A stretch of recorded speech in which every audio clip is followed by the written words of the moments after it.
എന്തൊക്കെയുണ്ട് വിശേഷങ്ങൾ? എല്ലാവർക്കും സുഖം തന്നെയെന്ന് വിശ്വസിക്കുന്നു. ഞങ്ങളിവിടെ സുഖമായിരിക്കുന്നു.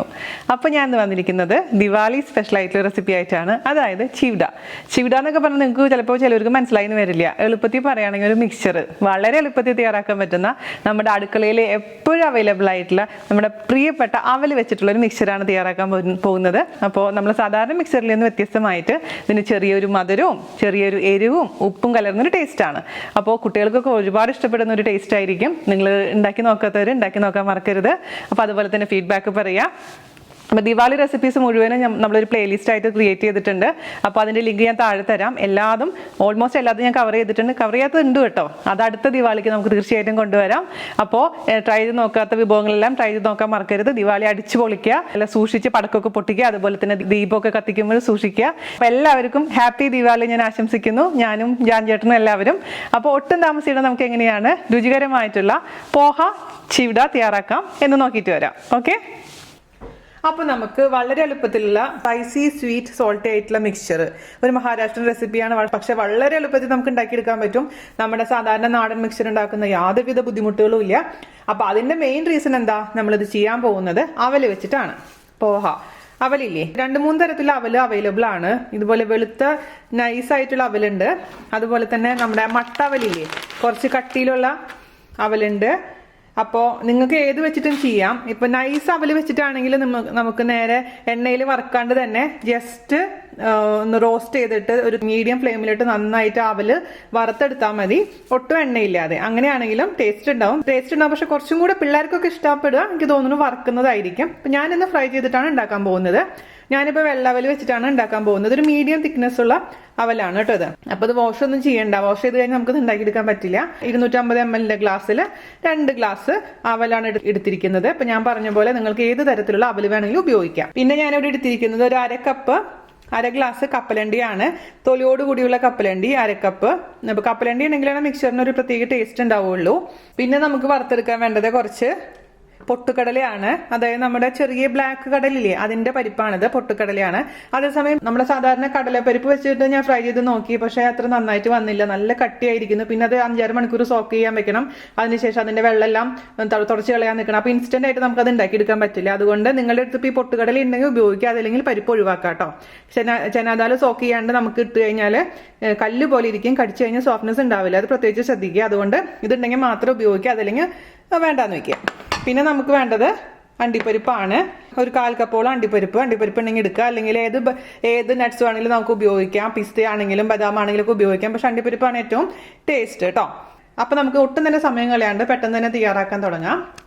മിക്സ്ചർ ഉണ്ടാക്കാൻ വേണ്ടിയിട്ട് നമുക്ക് ഒരു കടായി അടുപ്പത്ത് വെക്കുക. എന്തുകൊണ്ടാണെന്നറിയാം ഞാൻ ഇത്ര വലിയ കടായി ഉപയോഗിച്ചത്? കാരണം ഞാനൊരു അരിപ്പ് വെച്ചിട്ടാണ് സാധനങ്ങൾ ഫ്രൈ ചെയ്യാൻ പോകുന്നത്. അപ്പോൾ ഈ അരിപ്പ് ഇതിന് കൊള്ളുന്ന രീതിയിലുള്ള കടായിയാണ് ഞാൻ എടുത്തിരിക്കുന്നത്. പക്ഷെ അതേസമയം നിങ്ങളുടെ അടുത്ത് കുഴിയുള്ള കടായി ഉണ്ടെങ്കിൽ അതായിരിക്കും ഏറ്റവും ബെസ്റ്റ്. അപ്പോൾ എണ്ണ അത്ര അധികം വേണ്ടി വരില്ല. എനിക്ക് കുറച്ച് അധികം എണ്ണ വേണ്ടി വരും. അതുകൊണ്ട് നിങ്ങളുടെ കടായി അനുസരിച്ച് ചെയ്തോളൂ. പിന്നെ ഇതുപോലെ അരിപ്പ് വെക്കണമെന്ന് നിർബന്ധമൊന്നുമില്ല. അരിപ്പ് വെച്ചിട്ടുണ്ടെങ്കിൽ ഗുണം എന്താണെന്ന് വെച്ചാൽ നമുക്ക് പെട്ടെന്ന് തന്നെ പണി എളുപ്പമായിരിക്കും. കോരി മാറ്റേണ്ട ആവശ്യമൊന്നുമില്ല. എണ്ണയിലോട്ട് ഇങ്ങനെ സ്പ്രെഡായി പോകില്ല നമ്മളിടുന്ന അവലൊക്കെ. അപ്പോൾ ഇതിൻ്റെ ഉള്ളിൽ തന്നെ ഇരുന്നോളും. അതിന് വേണ്ടിയിട്ടാണ് നമ്മൾ ഇതേപോലെ തന്നെ ഒരു അരിപ്പ് വെക്കുന്നത് കേട്ടോ. പരിപ്പില്ലെങ്കിൽ നിങ്ങൾക്ക് ടെൻഷൻ്റെ ആവശ്യമൊന്നുമില്ല. സാധാരണ രീതിയിൽ ഫ്രൈ ചെയ്തെടുത്താൽ മതിയാകും. അപ്പോൾ ഇതിലോട്ട് നമുക്ക് എന്ത് ചെയ്യണം, ഓയിൽ ഒഴിച്ചു കൊടുക്കാം. അപ്പോൾ നിങ്ങളുടെ അടുത്തുള്ളത് കട്ടിയുള്ള അവലാണെന്നുണ്ടെങ്കിൽ ഫ്രൈ ചെയ്ത് തന്നെ എടുക്കേണ്ടി വരും. റോസ്റ്റ് ചെയ്യാൻ പറ്റില്ല. കട്ടി കുറഞ്ഞ അവലാണ് എപ്പോഴും റോസ്റ്റിങ്ങിന് നല്ലത് കേട്ടോ. അപ്പോൾ ശ്രദ്ധിക്കേണ്ട കാര്യം എണ്ണയുടെ ചൂടാണ്. സാധാരണ രീതിയിൽ നമ്മൾ പറയും മീഡിയം ചൂടുള്ള എണ്ണയിലാണ് നമ്മളോട് ഫ്രൈ ചെയ്യാൻ പറയാറ് അല്ലേ, മിക്ക റെസിപ്പികളിലും. പക്ഷെ ഇത് ഫ്രൈ ചെയ്യുമ്പോൾ മീഡിയം ചൂടല്ല, മീഡിയത്തിനേക്കാളും കുറച്ചും കൂടെ ചൂടുണ്ടായിരിക്കണം നമ്മുടെ എണ്ണയ്ക്ക്. അതല്ലെങ്കിൽ നമ്മൾ ഇടുന്ന വശം തന്നെ ഈ അവല് ഒട്ടും തന്നെ പൊരിഞ്ഞു വരില്ല. മാത്രമല്ല അതിൽ എണ്ണ കൂടുതൽ അങ്ങ് പിടിക്കാനുള്ള ചാൻസ് ഉണ്ട്. അതുകൊണ്ട് അത്യാവശ്യം ചൂടുള്ള എണ്ണയിലോട്ട് ഇട്ട് പെട്ടെന്ന് തന്നെ നമുക്കത് കോരിയെടുക്കണം. ഒരുപാട് നേരം വെച്ച് കഴിഞ്ഞാൽ അത് കരിഞ്ഞു പോകും, അതിന് കളർ തന്നെ മാറിപ്പോവും. അതെപ്പോഴും ശ്രദ്ധിക്കുക. അതുകൊണ്ട് ചൂട് കുറച്ച് കൂടുതൽ വേണം. അപ്പോൾ നമ്മുടെ എണ്ണ അത്യാവശ്യം ചൂടായിട്ടുണ്ട്. അതിലോട്ട് ആദ്യം തന്നെ ഞാൻ ഇട്ട് കൊടുക്കാൻ പോകുന്നത് കറിവേപ്പിലയാണ്. കറിവേപ്പില നമുക്ക് ആദ്യം തന്നെ ഇടുകയാണെങ്കിൽ ആ കറിവേപ്പിലയുടെ ആ വാസന എണ്ണയിലോട്ട് അങ്ങ് വന്നോളും. അപ്പോൾ പിന്നെ എന്തിട്ട് കഴിഞ്ഞാലും ഇപ്പോൾ അവലിലോട്ടാണെങ്കിലും അണ്ടിപ്പരിപ്പിലോട്ടാണെങ്കിലും ഒക്കെ ആ ഒരു കറിവേപ്പിലയുടെ വാസന വരിക, അത് നല്ലതാണ്, നല്ല ടേസ്റ്റ് കൂട്ടും. അതുകൊണ്ട് ഞാൻ ഈ എണ്ണയിലോട്ട് ഒരു അരിപ്പ് വെച്ച് കൊടുത്തിട്ടുണ്ട്. അതിലോട്ട് ഞാൻ കറിവേപ്പില ഇട്ട് കൊടുക്കാൻ പോവുകയാണ്. ഞാൻ കറിവേപ്പില നന്നായി വാഷ് ചെയ്തതിന് ശേഷം വെള്ളമെല്ലാം കളഞ്ഞ് തുടച്ചു വെച്ചിരിക്കുന്ന കറിവേപ്പിലയാണ്. ഒരു കൈപ്പിടി ഇട്ട് കൊടുക്കുക. ഓക്കെ, അപ്പോൾ നന്നായിട്ട് കറിവേപ്പില ഫ്രൈ ആയിട്ടുണ്ട്. അത് നമുക്ക് കോരി മാറ്റി ഒരു ട്രെയിനറിലോട്ടോ അതല്ലെങ്കിൽ ഒരു കിച്ചൺ ടിഷ്യൂലോട്ടോ മാറ്റാം. ഈ എണ്ണയിൽ നമുക്ക് ആദ്യം തന്നെ അവല് പൊരിച്ചെടുക്കണം. അപ്പം ഞാനിവിടെ അവല് 2-3 ബാച്ചായിട്ടാണ് പൊരിച്ചെടുക്കാൻ പോകുന്നത് കേട്ടോ. ഒരുപാട് ഒരുമിച്ച് ഇടരുത്, കാരണം ഇത്ര എണ്ണയേ ഉള്ളൂ നമുക്ക് അതിൽ കിടക്കുന്നത്. അപ്പോൾ ആ ഒരു എണ്ണയിൽ കൊള്ളുന്ന രീതിയിൽ ഒരു കൈപ്പിടി വീതമാണ് ഞാൻ പൊരിച്ചെടുക്കാൻ പോകുന്നത്. ഞാൻ നല്ല ചൂടുള്ള എണ്ണയിലോട്ടാണ് ഇട്ട് കൊടുക്കാൻ പോകുന്നത്. അത് എപ്പോഴും ശ്രദ്ധിക്കുക. നല്ല ചൂടുള്ള എണ്ണയിലോട്ട് ഇട്ട് കൊടുക്കുകയാണ്. എന്നിട്ട് എല്ലാ ഭാഗത്തേക്കും ഒന്ന് വേണമെങ്കിൽ ഒരു സ്പൂൺ വെച്ചിട്ടൊന്ന് മിക്സ് ചെയ്ത് കൊടുത്തോളൂ. നന്നായിട്ട് പൊന്തി വരുന്ന സമയത്ത് അത് എടുക്കണം. കളർ മാറാൻ പാടില്ല കേട്ടോ. നല്ല മൊരിഞ്ഞ് വന്നിട്ടുണ്ട്, നമുക്കങ്ങ് എടുക്കാം. അല്ലെങ്കിൽ ഞാൻ പറഞ്ഞ പോലെ നിങ്ങൾ ഒരെണ്ണം എടുത്ത് നോക്കിക്കഴിഞ്ഞാൽ നല്ല മൊരുമൊരോ ഉണ്ടാവും. അതാണ് അതിൻ്റെ ഒരു പരുവെന്ന് പറയുന്നത്. ഓവറായി ഫ്രൈ ചെയ്ത് കഴിഞ്ഞാൽ എന്ത് പറ്റുമെന്ന് വെച്ച് കഴിഞ്ഞാൽ കളർ മാറും, അതുപോലെ തന്നെ ആ ടെക്സ്ചറും മാറിപ്പോവും. അപ്പോൾ നല്ല പൊരിഞ്ഞ് വന്നിട്ടുണ്ട്, നമുക്കെടുത്ത് ഒരു അരിപ്പയിലോട്ട് മാറ്റാം. ഇതുപോലെ തന്നെ എല്ലാതും ഇതേ രീതിയിൽ തന്നെ നമുക്കങ്ങ് വറുത്തെടുക്കുക. ഇടുക, അങ്ങ് മേലേക്ക് പൊന്തി വരെ എടുക്കുക. അത്രേ ഉള്ളൂ പണി കേട്ടോ. പെട്ടെന്ന് നമുക്കിത് റെഡിയാക്കി എടുക്കാൻ പറ്റും. അപ്പോൾ ഒരു അരിപ്പയിലോട്ട് ഞാൻ ഇട്ട് കൊടുക്കുകയാണ്, അല്ലെങ്കിൽ കിച്ചൺ ടിഷ്യൂലോട്ട് ഇട്ട് കൊടുത്താലും മതിയാകും. എണ്ണ മുഴുവനും പോണേ. അപ്പോൾ കോരാനും എളുപ്പമാണ്, താഴെ വീഴുമില്ല. മറ്റേതാണെങ്കിൽ നമ്മൾ ഒരുപാട് നേരം എടുക്കും അത് കോരിയെടുക്കാൻ. അപ്പോഴേക്കും അത് കരിഞ്ഞു പോകും ചിലതൊക്കെ. അതുകൊണ്ടാണ് ഈ ഒരു അരിപ്പയിലത്തെ ഒരു ഐഡിയ ഞാൻ ഹിന്ദി ചാനലിൽ കണ്ടതാണ് കേട്ടോ. ഈ ഐഡിയ രാജശ്രീ കിച്ചൻ എന്ന് പറഞ്ഞ ചാനലിൽ എനിക്ക് നല്ല ഇഷ്ടപ്പെട്ടു. അപ്പോൾ ഇനി തൊട്ട് ഞാൻ ഇങ്ങനെ ഉണ്ടാക്കാൻ പോകുന്നത് എല്ലാ പരിപാടികളും. ഇപ്പം നമ്മൾ KFC ചിക്കനൊക്കെ വറക്കുന്നത് ഇങ്ങനെയല്ലേ, അതുപോലെ തന്നെ. ഈ എണ്ണ നമുക്ക് പിന്നെ വേറെ ഒന്നിനും ഉപയോഗിക്കാൻ പറ്റില്ല. അതുകൊണ്ട് നിങ്ങളിൽ ചെറിയ പാത്രം ഉണ്ടെങ്കിൽ അരിപ്പുണ്ടെങ്കിൽ അത് ഉപയോഗിച്ചാൽ മതിയാകും. ഞാനിപ്പോൾ ഈ എണ്ണ ഇത് ഉണ്ടാക്കി കഴിഞ്ഞാൽ പിന്നെ അങ്ങ് കളയും, നമ്മൾ വേറെ ആവശ്യത്തിന് ഉപയോഗിക്കില്ല. അവസാനത്തെ ബാച്ചും ഇതേപോലെ വറുത്ത് കോരിയിട്ടുണ്ട്. ഇനി നമുക്ക് ഇട്ട് കൊടുക്കേണ്ടത് കപ്പലണ്ടിയാണ്. സെയിം അരിപ്പയിൽ തന്നെ കപ്പലണ്ടി ഇട്ട് കൊടുത്താൽ മതി. അപ്പം ഇനി കപ്പലണ്ടി വറുക്കണമെങ്കിൽ നമ്മൾ മീഡിയം ചൂടിലോട്ട് മാറ്റണം. മീഡിയം ടു ഹൈ ഫ്ലെയിം വേണ്ട, മീഡിയം ഫ്ലെയിമിലോട്ട് കുറച്ചതിന് ശേഷം നമുക്ക് ബാക്കിയുള്ളതൊക്കെ ഫ്രൈ ചെയ്തെടുക്കാം. തീ കുറച്ചിട്ടുണ്ട്, മീഡിയം ഫ്ലെയിം ആയിട്ടുണ്ട്. നമുക്ക് അതിലോട്ട് കപ്പലണ്ടി 1/2 കപ്പ് കപ്പലണ്ടി ഞാൻ എടുത്തിട്ടുണ്ട്. തൊലിയോടുകൂടിയുള്ള കപ്പലണ്ടിയാണ് ഇട്ട് കൊടുക്കുക. അപ്പോൾ തൊലിയില്ലാത്ത കപ്പലണ്ടി വേണമെങ്കിലും ഉപയോഗിക്കാം കേട്ടോ, കുഴപ്പമൊന്നുമില്ല. പിന്നെ അത് കപ്പലണ്ടി പൊട്ടുന്ന ഒരു ശബ്ദം കേൾക്കും. ആ ശബ്ദം കേൾക്കുന്ന വരെ നമ്മളിതങ്ങ് ഫ്രൈ ചെയ്തുകൊണ്ടേയിരിക്കുക. കരിച്ച് കളയരുത്, പ്രത്യേകിച്ച് ശ്രദ്ധിക്കുക കേട്ടോ. കപ്പലണ്ടി ഇപ്പം നോക്കുമ്പോൾ സോഫ്റ്റ് ആയിരിക്കും, പക്ഷെ ഒരു 10 മിനിറ്റ് കഴിയുമ്പോൾ നല്ലതായിട്ട് ക്രിസ്പി ആയിട്ട് മാറും. അതാണ് കപ്പലണ്ടിയുടെ ഒരു ഇത്. അപ്പോൾ കപ്പലണ്ടി പൊട്ടുന്ന ശബ്ദവും കളറും നോക്കിയിട്ട് വേണം നമുക്ക് കപ്പലണ്ടി ഫ്രൈ ആയോ എന്ന് അറിയാൻ വേണ്ടിയിട്ട്. അല്ലാതെ കഴിച്ച് നോക്കി അറിയാൻ പറ്റില്ല. കഴിച്ച് നോക്കുമ്പോൾ നല്ല സോഫ്റ്റ് ആയിട്ടുണ്ടാവും. ഇങ്ങനെയൊക്കെ തൊലിയൊക്കെ പൊട്ടി ഇങ്ങനെ വരും. ഒരു 2-3 മിനിറ്റ് മതിയാവും കേട്ടോ, ഒരുപാടൊന്നും ആവരുത്. അപ്പോൾ പിന്നെ കയ്പ്പ് രസം വരും, കരിഞ്ഞു പോയി കഴിഞ്ഞാൽ. അതെപ്പോഴും ശ്രദ്ധിക്കുക. ഒരു 3 മിനിറ്റോളം കപ്പലണ്ടി ഫ്രൈ ചെയ്തിട്ടുണ്ട്, ഞാൻ എടുക്കുകയാണ് കേട്ടോ. ഇതും നമുക്കൊരു കിച്ചൺ ടിഷ്യൂലോട്ടോ അല്ലെങ്കിൽ ഒരു അരിപ്പയിലോട്ടോ മാറ്റാം. ഇതൊരു 10-15 മിനിറ്റിനുള്ളിൽ നമ്മൾ ഈ പരിപാടി കഴിയും. വളരെ എളുപ്പമാണ്. എല്ലാ കാര്യങ്ങളും അടുപ്പിച്ച് വെക്കുകയാണെങ്കിൽ ഇതാന്ന് പറഞ്ഞിട്ട് നമുക്കിത് ഉണ്ടാക്കിയെടുക്കാൻ പറ്റുന്നൊരു മിക്സറാണിത്. കുട്ടികളുടെ പ്രിയപ്പെട്ട മിക്സറാണ്, വലിയ ആൾക്കാർക്കും വളരെ ഇഷ്ടപ്പെടുന്നൊരു മിക്സറാണ്. ഇനി നമുക്ക് ഇട്ട് കൊടുക്കേണ്ടതിൽ കുറച്ച് പൊട്ടുകടലയാണ്. പൊട്ടുകടല ഞാൻ ഒരുപാടൊന്നും എടുത്തിട്ടില്ല കേട്ടോ, കുറച്ച് എടുത്തിട്ടുള്ളൂ. ഒരു 2 ടേബിൾ സ്പൂണേ ഞാൻ എടുക്കുന്നുള്ളൂ. ഫ്രൈ ചെയ്തെടുക്കാം. പൊട്ടുകടലയാകുമ്പോൾ പെട്ടെന്ന് ഫ്രൈ ആയി കിട്ടും. അതേസമയം കടലപ്പരിപ്പാണെങ്കിൽ ഞാൻ പറഞ്ഞില്ലേ കല്ല് പോലെ ഇരിക്കും. അപ്പോൾ കടലപ്പരിപ്പാണെങ്കിൽ നമുക്ക് ഒരു 6 മണിക്കൂറൊക്കെ സോക്ക് ചെയ്തിട്ട് അതിൻ്റെ കംപ്ലീറ്റ് വെള്ളം തുടച്ച് കളഞ്ഞതിന് ശേഷം മാത്രം ഫ്രൈ ചെയ്തെടുക്കാൻ പറ്റുള്ളൂ. പിന്നെ തൂരപ്പരിപ്പ് ഫ്രൈ ചെയ്യാൻ നമ്മൾ സാധനം ഉപയോഗിക്കാറില്ല. അതുകൊണ്ട് ഈ പരിപ്പ് ഇല്ലാന്നുണ്ടെങ്കിൽ കടലപ്പരിപ്പ് നിങ്ങൾ അങ്ങനെ നേരത്തെ തന്നെ സോക്ക് ചെയ്ത് ഡ്രൈ ചെയ്ത് വെച്ചോളൂ. അല്ലെങ്കിൽ പരിപ്പ് ഉപയോഗിച്ചില്ലെങ്കിലും കുഴപ്പമൊന്നുമില്ല. പക്ഷെ മിക്സർ എന്ന് പറയുമ്പോൾ നമ്മളൊരു പരിപ്പിൻ്റെ ഒരു കടിക്കാൻ കിട്ടുന്ന ഒരു ടേസ്റ്റാണ്. റെഡി ആയിട്ടുണ്ട്. അത് നമുക്ക് കോരിമാറ്റി കപ്പലണ്ടിയുടെയും കറിവേപ്പിലയുടെയും കൂടെ ഇട്ട് കൊടുക്കാം. ഞാനിതിലേക്ക് ഇട്ട് കൊടുക്കാൻ പോകുന്നത് കുറച്ച് അണ്ടിപ്പരിപ്പാണ്.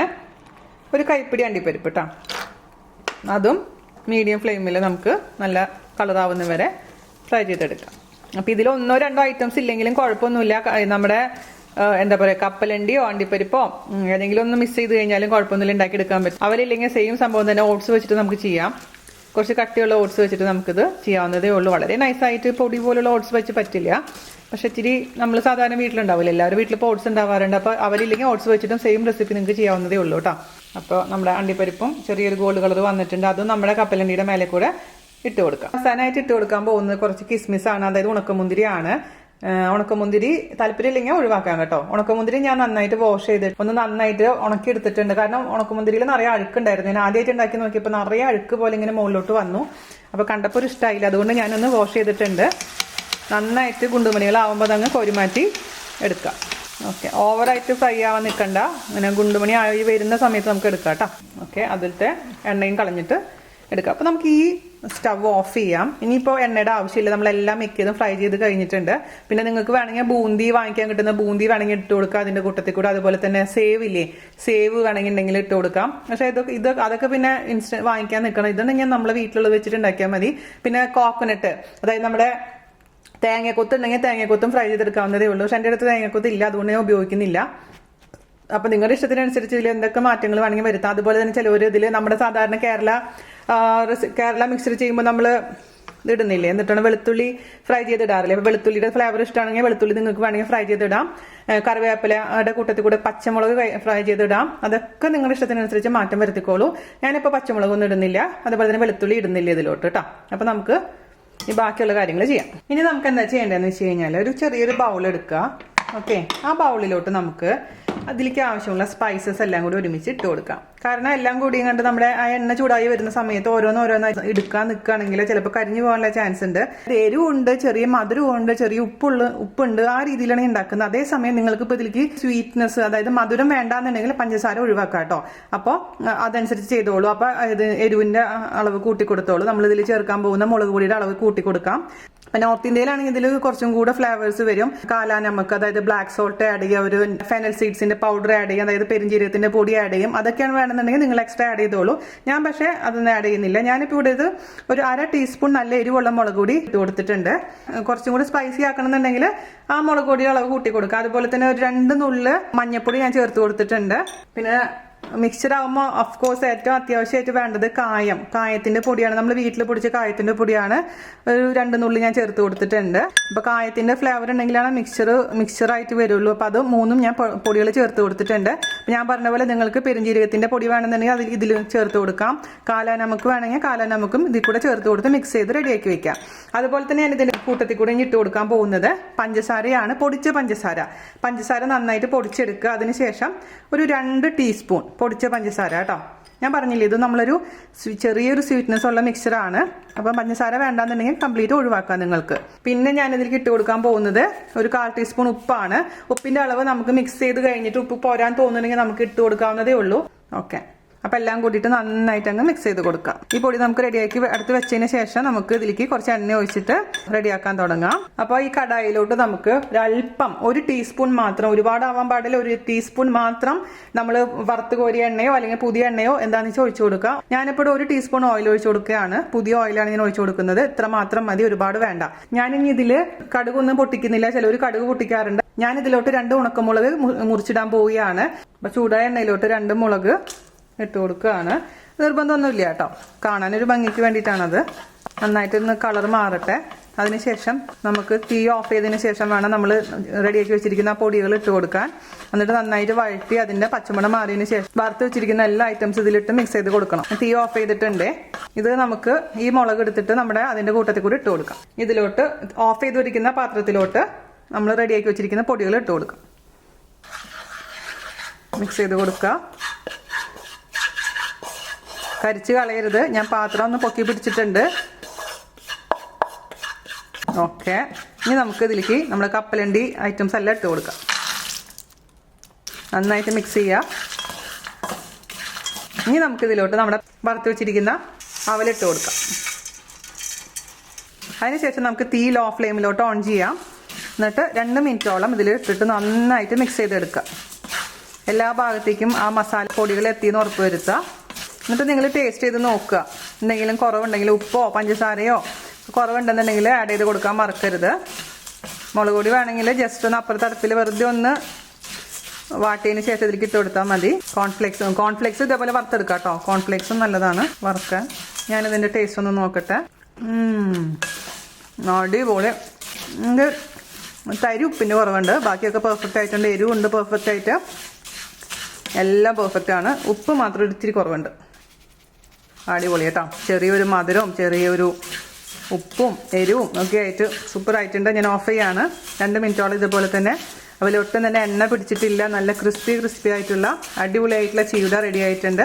വളരെ എളുപ്പത്തിൽ ഒരു 15 മിനിറ്റ് കൊണ്ട് നമുക്ക് തയ്യാറാക്കി എടുക്കാൻ പറ്റും. നിങ്ങൾക്ക് വലിയൊരു അളവിൽ ചെയ്യാം, പക്ഷെ ആദ്യം ചെയ്യുമ്പോൾ ഈ ഒരു അളവിൽ ചെയ്താൽ മതി. അപ്പം നിങ്ങൾക്ക് മനസ്സിലാവും. അതിന് ശേഷം വലിയ അളവിൽ നിങ്ങൾക്ക് എത്ര വേണമെങ്കിലും ചെയ്യാവുന്നതേ ഉള്ളൂ. സെയിം സംഭവം തന്നെ നമുക്ക് പൊരി വെച്ചിട്ടും ചെയ്യാൻ പറ്റും. അത് പറയാൻ ഞാൻ മറന്നുപോയി. പൊരി വെച്ചിട്ട് നമുക്ക് ചെയ്യാം. ദിവാലിക്ക് ലാസ്റ്റ് റെസിപ്പിയാണിത്. ഞാനിപ്പോൾ ഉടയുന്ന കുപ്പിയിലാണ് ഇട്ട് വെക്കാൻ പോകുന്നത്. കുറേ നാൾ ഇരുന്നോളും, കേടാന്നാവില്ല. അപ്പം നമുക്ക് ദിവാലിക്ക് മറ്റുള്ളവർക്ക് ഉണ്ടാക്കി കൊടുക്കാൻ എളുപ്പമുള്ള ഒരു മിക്സറാണിത്. ഞാനിപ്പോൾ ഇത് ചൂടാറിയതിന് ശേഷം ഒരു ഭരണിയിലിട്ട് വെക്കാൻ പോവുകയാണ്. അപ്പോൾ നമ്മുടെ പ്രിയപ്പെട്ട മിക്സർ ചൂടാറിയിട്ട് ഞാനൊരു കുപ്പിയിലോട്ട് ഇട്ട് വെച്ചിട്ടുണ്ട്. അപ്പോൾ നിങ്ങൾ ശ്രദ്ധിക്കേണ്ട കാര്യം വെച്ചാൽ വളരെ നൈസ് ആയിട്ടുള്ളതാണെങ്കിൽ ഫ്രൈ ചെയ്തിട്ടുണ്ടെങ്കിൽ വേറെ ടെക്സ്ചർ ആയിരിക്കും. കുറച്ച് കട്ടിയുള്ളതാണ് എപ്പോഴും മിക്സർ ഉണ്ടാക്കാൻ നല്ലത് കേട്ടോ. അപ്പോൾ ഇതിൻ്റെ ടേസ്റ്റ് നോക്കിയിട്ട് ഞാൻ പറഞ്ഞ പോലെ എരിവ് കുറവാണെങ്കിൽ നിങ്ങൾക്ക് മുളക് പൊടി ചേർത്ത് കൊടുക്കാം, ഉപ്പ് കുറവാണെങ്കിൽ ഉപ്പ് ചേർത്ത് കൊടുക്കാം. അപ്പോൾ നിങ്ങളുടെ ഇഷ്ടത്തിനനുസരിച്ച് മധുരം കുറവാണെങ്കിൽ മധുരം ചേർത്ത് കൊടുക്കാം. അതെല്ലാം നിങ്ങൾ അഡ്ജസ്റ്റ് ചെയ്യാൻ മറക്കരുത്. അപ്പോൾ നിങ്ങൾക്ക് വേണ്ടിയിട്ട് ഞാനൊരു വായ കഴിക്കാം, ദിവാലി സ്പെഷ്യലായിട്ട്. എനിക്ക് ചെറിയൊരു മധുരമുള്ള മിക്സർ ഭയങ്കര ഇഷ്ടമാണ് കേട്ടോ. അതേസമയം നിങ്ങൾക്ക് എരിവ് വേണ്ടാന്നുണ്ടെങ്കിൽ കംപ്ലീറ്റ് ആയിട്ട് മുളക് ഉപയോഗിക്കാതിരിക്കാം, പഞ്ചസാര മാത്രം ഇട്ടാൽ മതി. അപ്പോൾ സ്വീറ്റ് ആയിട്ടുള്ള മിക്സറായിട്ട് മാറും. അതൊക്കെ നിങ്ങളുടെ ഇഷ്ടത്തിനനുസരിച്ച് മാറ്റം വരുത്തിക്കോളൂ. സൂപ്പർ സിമ്പിളാണ്, അതേസമയം അത്രയും ടേസ്റ്റിയാണ്. വളരെ എളുപ്പത്തിൽ നമുക്ക് ഉണ്ടാക്കിയെടുക്കാൻ പറ്റും. അപ്പോൾ എല്ലാവരും തയ്യാറാക്കി നോക്കിയതിന് ശേഷം അഭിപ്രായം പറയാൻ മറക്കരുത്. ഇത്രയും മുഴുവൻ ഉണ്ടായിരുന്നില്ല കേട്ടോ, ഇതിന്റെ പകുതി ഉണ്ടായിരുന്നുള്ളൂ. ഞാൻ ഇന്ന് രാവിലെ 2 പ്രാവശ്യം ഉണ്ടാക്കി നോക്കിയിട്ടുണ്ടായിരുന്നു, എനിക്ക് കറക്റ്റ് അളവ് അറിയാൻ വേണ്ടിയിട്ട്. അങ്ങനെ കുറച്ചും കൂടെ ബാക്കിയുണ്ട്. അപ്പോൾ 2 പ്രാവശ്യം ഉണ്ടാക്കിയ മിക്സ്ചറാണ് ഇത്രയും കിട്ടുന്നത്, അല്ലെങ്കിൽ ഇത്ര കിട്ടില്ല, ഇതിന്റെ പകുതി കിട്ടുള്ളൂ 2 കപ്പ് എന്ന് പറയുന്നത്. അപ്പോൾ അതനുസരിച്ച് നിങ്ങൾ ചെയ്തോളൂ. അപ്പോൾ ആദ്യമായിട്ട് ചെയ്ത് നോക്കുമ്പോൾ ഞാൻ പറഞ്ഞ അളവിൽ ചെയ്താൽ മതി. അതിനുശേഷം കൂടുതൽ അളവ് നിങ്ങൾക്ക് ചെയ്യാവുന്നതേ ഉള്ളൂ. അപ്പോൾ അടുത്ത അടിപൊളിയായിട്ടുള്ള വീഡിയോ ആയിട്ട് വരുന്നവരെ നന്ദി, നമസ്കാരം, താങ്ക് യു. ഞങ്ങൾ ഇന്ന് വീണ്ടും അല്ലാതിലേക്ക് വന്നതാണ് കേട്ടോ. ഇവിടെ ദിവാളിയുടെ ബഹളായി. അപ്പൊ കുട്ടി മാസ്ക് വെക്കി, പല്ലില്ലാത്ത കാരണം മാസ്ക് കൂട്ടി. ബിക്കാനർ വല ഓപ്പൺ ആക്കി. ഇവിടെ നമ്മുടെ സിലിക്കൺ ഓയസിൽ നമ്മുടെ അല്ലാതിലിന്റെ അടുത്ത് പുതിയ കട. ഞങ്ങള് കുറച്ച് രംഗോലി ഇടാനുള്ള കുറച്ച് സാധനങ്ങളൊക്കെ വാങ്ങിച്ചിട്ടുണ്ട്. എങ്ങനെയുണ്ടാവുമെന്ന് അറിയില്ല, ട്രൈ ചെയ്ത് നോക്കാം. ജസ്റ്റ് ഒരു എക്സ്പെരിമെന്റ് എന്നെന്തോ. പക്ഷെ കുറെ സാധനങ്ങൾ കിട്ടിയില്ല കേട്ടോ.